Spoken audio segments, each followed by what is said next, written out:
Zara कत्ल case के मरकजी मुलजिम नवीद उर्फ सोनी का कच्चा चट्टा सामने आ गया। नवीद उर्फ सोनी कहां का रिहायशी था, कितने बहन भाई थे, वालिदैन ने इसे कब छोड़ा, वालिदैन में क्या हुआ और ये इस कत्ल की वारदात के लिए कैसे तैयार हो गया, ये तमाम तफसीलात बताएंगे आज के इस व्लॉग में। अस्सलाम वालेकुम नाजरीन, मैं हूं सलमान कुरैशी और आप देख रहे हैं मेरा डिजिटल चैनल। नाजरीन, डस्का के इलाका एक नवाही गांव कोटली मरला में एक ऐसा अफसोसनाक वाकया पेश आया जिसने तमाम लोगों को हिला कर रख दिया। जब भी इसका जिक्र किया जाता है तो तमाम सुनने वाले नाजरीन की हमारे समेत रूह कांप जाती है। इस जुल्म और बर्बरियत का निशाना बनाया गया उस जारा को जो एक मासूम बच्चे की मां थी, और वो बच्चा भी उसी के सामने मौजूद था जब ये दरिंदे उसे कत्ल करते रहे और कत्ल करने के बाद उसे काटते रहे। ये तमाम तफसीलात तो आपको बता चुके, मुल्जमान भी गिरफ्तार हो गए। अब बारी है नवीद उर्फ सोनी के हवाले से। यह बताया जा रहा है कि नवीद उर्फ सोनी लाहौर का इलाका है गुज्जरपुरा, वहां का एक आगे इलाका करोल घाटी, उसके करीब लड्डूपुरा गांव है, वहां का रिहायशी है। यह आज से 32 साल कबल एक असलम नामी शख्स कि हां इसकी पैदाइश होती है और इसके मजीद 3 भाई हैं। ये 4 भाई होते हैं और उसके कुछ ही अरसे बाद असलम और उसकी बीवी यानी नवीद उर्फ सोनी की मां और बाप में अलहदगी हो जाती है, तलाक हो जाती है, जिसके बाद नवीद उर्फ सोनी को इसकी खाला जो इसकी वालिदा की बहन थी वो इसे अपने पास रख लेती है। 2 या 3 साल की उम्र में वो उसे लेके पालती है और जो इसका वालिद बनता है उसका नाम शाहिद है, जो इसकी खाला का शौहर है। शाहिद के हां औलाद नहीं होती, वो इससे औलाद जैसा प्यार देते हैं और शाहिद के बारे में ये बताया जा रहा है कि वो लड्डूपुरा जो गांव है वहां का रहने वाला है और जमींदार है। उसके घर खाने के हवाले से काफी खुले मामलात हैं, तो खाला जो है वो इससे अपने बेटा बना लेती है और इसे फिर पालती है। लेकिन कुछ ही अरसा बाद उनके यहां औलाद भी हो जाती है। इसके बाद नवीद तो फिर उनका बेटा बन के ही रहता है, लेकिन उसके दीगर जो 3 भाई हैं वो भी उसी गांव में अलग घर में रिहाइश इख्तियार कर लेते हैं। मां की अलहदा से शादी हो चुकी होती है। जो पुलिस ने तफ्तीश के दौरान जो इस मुलजिम ने इंकशाफ किए हैं, जो तमाम डाटा पुलिस की जानिब से हमें मौसूल हुआ है, ये वो हम आपके साथ शेयर कर रहे हैं। जब इसका भाई जो इसका सुतेला भाई होगा, क्योंकि ये ले पालक था और शाहिद के हां अब औलाद हो चुकी है, तो उसके बाद इसको कॉम्प्लेक्स ज़्यादा जिंदगी गुजारनी पड़ती है और इसकी उम्र जो है वो अब 32 साल के करीब हो चुकी होती है। वैसे तो ये आलू की काश्त जिम्मेदारी करता था, आलू की काश्त करता था और साथ साथ ये बताया जा रहा है कि इसने भैंसें भी रखी हुई थी और ठीक ठाक इसका गुजर बस हो रहा था। अब ये सुगरा के साथ इसका क्या रिलेशन है? ये तो जो है वो इसकी वालिदा से इसकी खाला ने इसे लेकर पाला था। अब जो इसकी खाला है वो शाहिद जो शख्स है, जो इसका वालिद है, जिसने लेकर इसे पार रखा है, इसकी खाला का शौहर, उसकी सुगरा के साथ रिश्तेदारी निकलती है। पुलिस बताती है कि सुगरा का वो चचाजाद भाई है जिसका ये बेटा है नवीद उर्फ सोनी। इसकी वजह से इनका मेलजोल हुआ, यास्मीन भी इनकी तरफ आती जाती थी और नवीद उर्फ सोनी से भी इनका मेल मिलाप हो गया। फिर इन्होंने ये प्लानिंग तश्कील दी। नवीद क्योंकि जानदार था, जिम्मेदारा करता था और पुलिस हुकाम के मुताबिक वो डील डॉल में बहुत ज्यादा तंदुरुस्त था। अब सुगरा और यास्मीन ने तो पहले ही प्लानिंग कर रखी थी कि किस तरह से जारा को रास्ते से हटाना है, और ये वो रास्ता उनके लिए इसलिए भी आसान था कि कदीर जो उसका शौहर है वो सऊदी अरब में मुकीम है और जो जारा है वो वापस आई हुई है और जारा उन्हीं के पास आई हुई है। ये दोनों खवातीन तो उस तरह से ये वारदात नहीं कर सकती थी, अलबत्ता इन्होंने फिर इसे शामिल किया। शामिल किस तरह से किया गया? पुलिस की तफ्तीश में जो बातें सामने आई हैं कि नवीद उर्फ सोनी को यास्मीन, क्योंकि वो उसकी कज़न भी लगती है दूर की, वैसे तो सुगरा बीबी का जो कज़न है शाहिद चचाजाद भाई है, उसका ये बेटा है, उससे वो राब्ता करती है, बुलवाती है, पहले भी मेल जोल होता है और फिर ये दोनों माँ बेटियां इससे तैयार करती हैं कि तुमने ये कत्ल की वारदात करनी। एक तो इससे ये झांसा दिया जाता है कि तुम्हें इटली भिजवा देंगे, क्योंकि यास्मीन का शौहर जो है वो इटली में मुकीम था। पहले जो है नवीद उर्फ सोनी की जिंदगी बेहतर चल रही थी, लेकिन उसका भाई अब पैदा हो चुका था जो इनका रियल बच्चा था शाहिद और इसकी खाला का।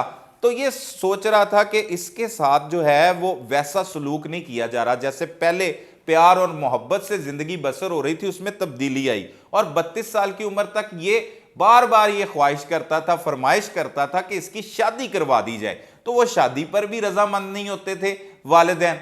तो इस वजह से इसने ये सोचा कि ये ज्यादा सारे पैसे इकट्ठे करेगा, बाहर जाएगा, मेहनत मजदूरी करेगा, पहले ही डील डॉल में पूरा फिट था ये। और इसके भाई जो हैं, जो इसके रियल ब्रदर हैं, वो भी कहते हैं कि ये लाहौर के इलाका लड्डूपुरा के ही रहने वाले हैं। तो इसने फिर यास्मीन के साथ और जो सुगरा के साथ इसकी मीटिंग हुई, उसमें इसने ये करने के लिए तैयारी के हवाले से बताया कि मैं इस हवाले से तैयार हूं। और बाकायदा 3 दिन कबल ये लाहौर से जो है वो यास्मीन के घर चला गया और वहां जाकर रहता रहा।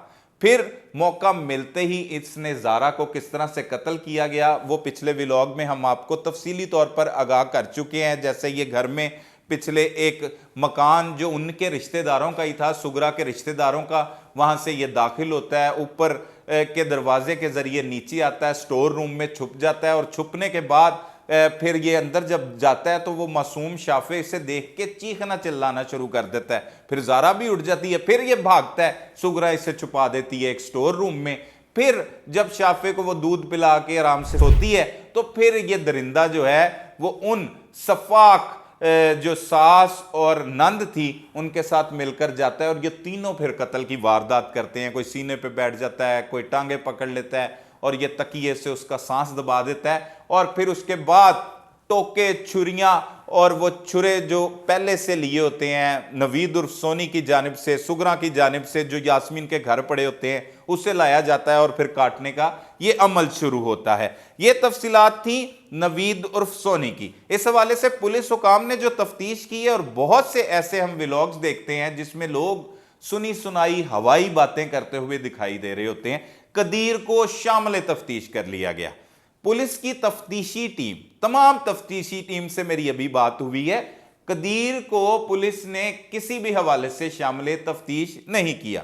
कदीर ही वही शख्स है जिसकी वजह से ज़ारा का वालिद शबीर मौका पर पहुंचा था और फिर यह कत्ल की वारदात बेनकाब हुई थी, क्योंकि कदीर ने ही ये खदशे का इजहार किया था कि उसकी बीवी से उसका राब्ता नहीं हो रहा, तो जल्दी से जो अपने सुसर शबीर को राब्ता करके कहा था कि आप वहां पर पहुंचे, देखें कुछ खुदा ना खास्ता हो तो नहीं गया।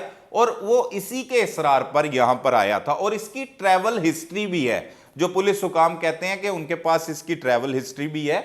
और ये जो है वो सऊदी अरब से ही सीधा आया था और उसके बाद आकर जो है इसने मुख्तलिफ लोगों से मिला, लेकिन पुलिस को अभी तक ना पुलिस ने इससे शामिल तफ्तीश की है।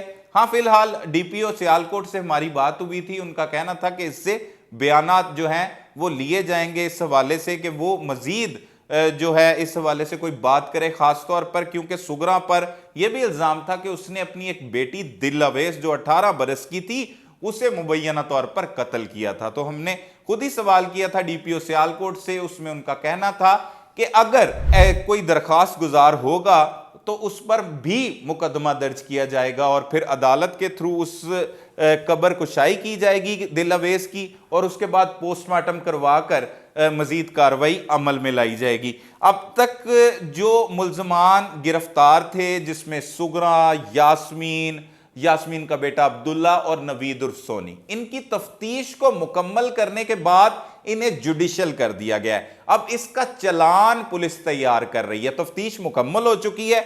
मजीद बहुत से लोग इस हवाले से जिक्र करते हैं कि जी सबा, जो यास्मीन की एक और बहन है, इसका बेटा कासिम, सबा और कासिम वो हैं जिन पर अगवा की एफआईआर शबीर की जानिब से पहले दर्ज करवाई गई, बाद में लाश बरामद हो गई, इसको 302 में बदल दिया गया। पुलिस ने इन्हें जरूर हिरासत में लिया और अब तक पुलिस की हिरासत में भी हैं सबा, कासिम और इसका जेठ शब्बीर और उसका बेटा अजान। ये 4 लोग हैं जिनके बारे में कहा जा रहा है ये बेगुनाह करार दे दिए गए हैं पुलिस की जानिब से। इनका इस कत्ल की वारदात से पुलिस की तफ्तीश में कोई ताल्लुक सामने नहीं आया। इन्हें भी मजीद चंद रोज तक जो है वो रिहा कर दिया जाएगा, क्योंकि ये हाई प्रोफाइल केस था और पुलिस चाह रही थी किसी भी मुल्जिम को कहीं पर निकलने का मौका ना दिया जाए। क्या किसी ने कोई इस केस में सहूलतकारी का फराइज सर अंजाम तो नहीं दिए, किसी ने कोई सहूलतकारी तो नहीं की? इस हवाले से इन लोगों को हिरासत में लेकर इनसे भरपूर तफ्तीश की गई, लेकिन इनके खिलाफ कोई भी सबूत नहीं मिला। अब जिनके खिलाफ सबूत मिले हैं वो तमाम तर चालान मुकम्मल करने के बाद फिर अदालत में इनका ट्रायल शुरू होगा और उसके बाद इन मुल्जमान को इनके किए की करार वाकया सजा मिलेगी। पहले भी हम बता चुके हैं कि खदशा जाहिर किया जा रहा था कि कदीर, क्योंकि शौहर तो था ज़ारा का, लेकिन उसकी वालिदा जो सुगरा बीबी है, सफाक मुल्जमा, और साथ उसकी बहन जो यास्मीन है, क्या वो उन्हें माफ तो नहीं कर देगा? क्या उसका भांजा अब्दुल्ला भी इस वारदात में मुलव्विस है? वो कहीं जाकर अपने ससुर शबीर को कहकर या उनकी पैरवी तो नहीं शुरू कर देगा? इस खदशे के पेश नजर पुलिस ने 311 दफा को शामिल कर दिया था। यह फसाद फिल अर्ज इसे कहा जाता है और खास तौर पर इसे इसलिए इस्तेमाल किया जाता है कि मुद्दई अगर चाह भी रहा हो कि वो सुलह करना चाहता है तो वो सुलह नहीं कर पाता। ये मुद्दई का इख्तियार खत्म हो जाता है। अगर वो अपने बयानात से भी मुनहरफ हो जाए फिर भी मुल्जमान को उनके किए की करार वाकई सजा जरूर मिलती है। और इस केस को हुकूमत पंजाब की जानिब से भी रोजाना की बुनियाद पर जो है वो देखा जा रहा है, इसकी रिपोर्ट्स ली जा रही हैं। जो मुख्तलिफ ब्रांचेस हैं, जो इदारे हैं, वो भी इस पर काम करते हुए दिखाई दे रहे हैं। मजीद भी जो इसमें हकाइक होंगे उससे भी आगाह करेंगे। तब तक के लिए अपने मेज़बान सलमान कुरैशी को इजाज़त दीजिए। अल्लाह ने के बान।